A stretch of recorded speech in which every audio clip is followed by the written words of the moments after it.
Chapter 7. Approaching the Monster. When you escape from the castle of the killer robots, you are not far from the North Pole, where of course the vaccine is. To get to it, you have a choice of 3 paths.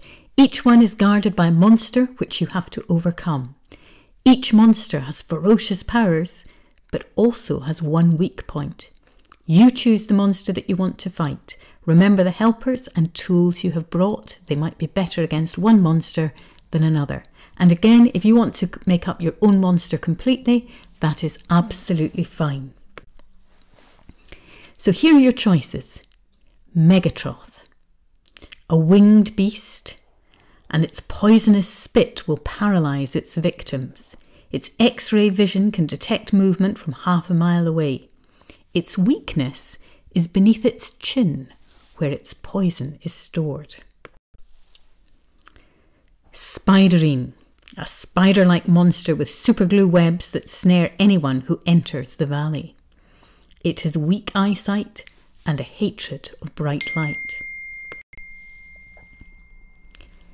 And finally, Grogan, an octopus-type monster. Each tentacle can curl round and crush the victim. Its weak spot is a gap in the armour-like plating that covers its head above the right eye. So in this chapter, you will describe how you left the castle and your thoughts and feelings about the jailer that you left behind.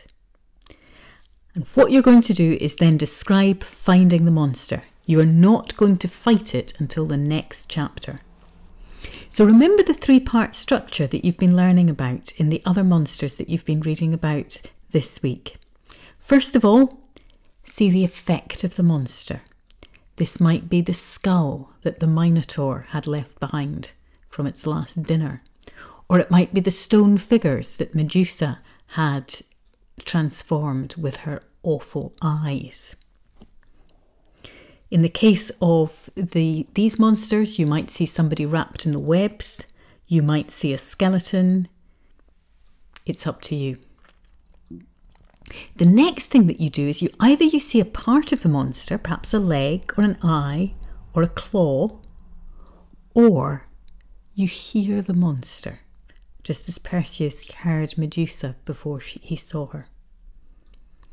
And then finally, you get to the point where you see the whole monster and focus on all the key parts, the eyes, the mouth, the claws, anything else that's going to be scary. And remember, a lot of what makes this work is showing the reactions of other characters. So just as Aragog and the spiders were scarier because we kept hearing Ron complain about them and worry about them, you've got to do the same. You've got your pets as well as yourself. What are they saying? What are they doing?